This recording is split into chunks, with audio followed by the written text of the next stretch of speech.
Assalamualaikum warahmatullahi wabarakatuh. Perkenalkan, nama saya Nisa Kori Al-Afif, NIM 19042078, jurusan Ilmu Administrasi Negara.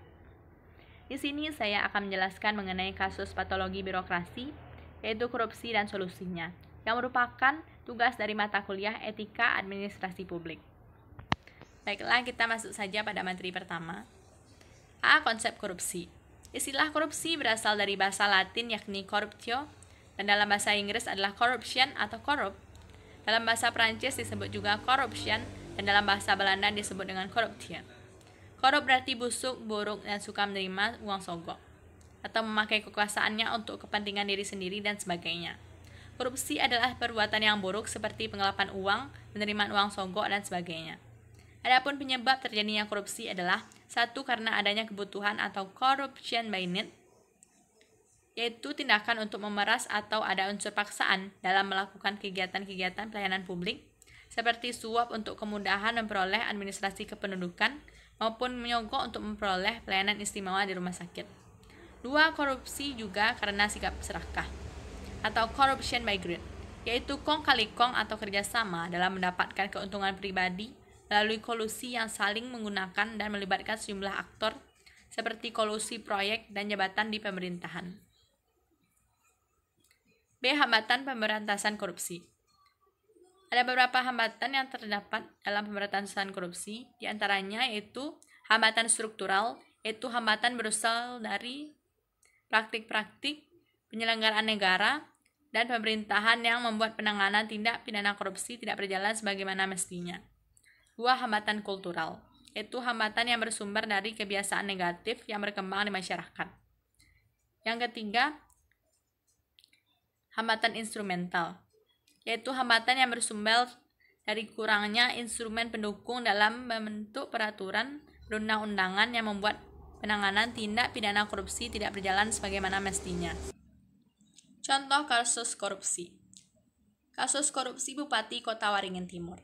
Bupati Kota Waringin Timur, Supian Hadi, ditetapkan sebagai tersangka penyalahgunaan wewenang dalam penerbitan izin usaha pertambangan atau IUP kepada 3 perusahaan, yaitu PT Fajar Mentaya Abadi, PT Billy Indonesia, dan PT Aries Iron Mining. Perizinan perusahaan-perusahaan tersebut diberikan dalam jangka waktu 2010 hingga 2012. Namun izin pertambangan yang diberikan tak sesuai dengan persyaratan dan melanggar regulasi.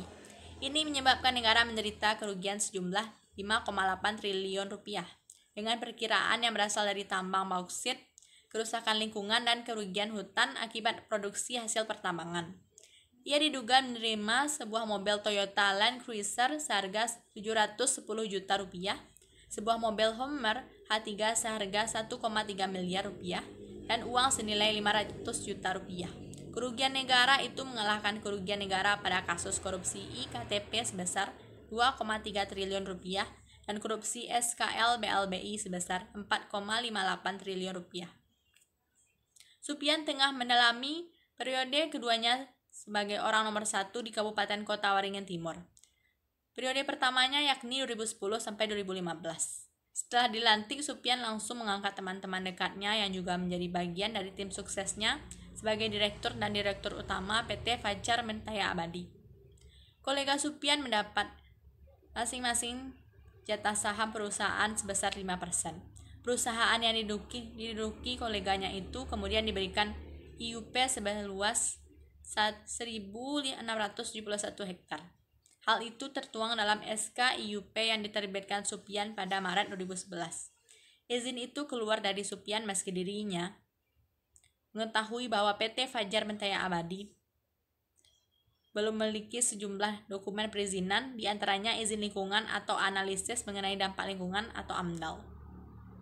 Alhasil November 2011, PT Fajar Mentaya Abadi mendapat melakukan kegiatan operasi produksi bauksit dan melakukan ekspor ke Cina. Selain itu, Supian juga diketahui memenuhi permohonan PT Billy Indonesia dengan menerbitkan SK IUP eksplorasi pada Desember 2010. SK IUP itu diberikan tanpa melalui proses lelang wilayah izin usaha pertambangan atau WIUP. KPK pun membongkar kasus-kasus korupsi tersebut dan menetapkannya sebagai tersangka korupsi. Diketahui KPK menetapkan Supian Hadi sebagai tersangka pada 1 Februari 2019 dalam kasus dugaan korupsi terkait penerbitan izin usaha pertambangan atau IUP kepada 3 perusahaan dari pemerintahan Kabupaten Kota Waringin Timur. Berikut ini adalah solusi untuk masalah korupsi. Korupsi memberi dampak buruk bagi sendi-sendi kehidupan bernegara serta perekonomian. Kemakmuran dan kesejahteraan pun dapat diwujudkan.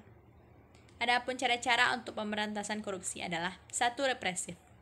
KPK menyeret koruptor ke meja hijau, membacakan tuntutan serta menghadirkan saksi-saksi dan alat bukti yang menguatkan. Berawal dari menangani pengaduan masyarakat yang memberi informasi teramat penting, KPK pun melakukan tahap verifikasi dan penelaahan. Selanjutnya barulah melakukan penyelidikan bila mempunyai bukti cukup minimal 2 bukti.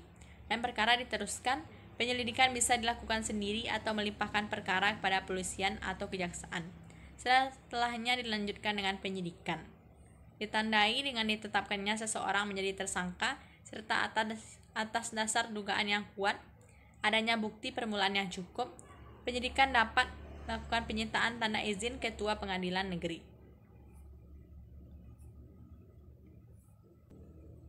Adapun solusi lain untuk mencegah terjadinya korupsi adalah yang pertama, mendesain ulang pelayanan publik, terutama pada bidang-bidang yang berhubungan langsung dengan kegiatan pelayanan kepada masyarakat sehari-hari. Yang kedua, memperkuat transparansi, pengawasan, dan sanksi pada kegiatan-kegiatan pemerintah yang berhubungan dengan ekonomi dan sumber daya manusia. Peningkatan pemberdayaan perangkat-perangkat pendukung dalam pencegahan. Tampaknya memasukkan ke lembaga permasyarakatan atau penjara bagi koruptor bukan merupakan cara yang memenjarakan atau cara yang paling efektif untuk memberantas korupsi. Penegakan hukum dalam rangka pemberantasan korupsi ini harus dilakukan secara terpadu dan terintegrasi dengan satu tujuan, yaitu untuk memberantas korupsi. Baiklah, sekian yang dapat saya sampaikan. Mohon maaf bila ada kata-kata yang salah. Terima kasih atas perhatiannya. Saya tutup dengan Assalamualaikum warahmatullahi wabarakatuh.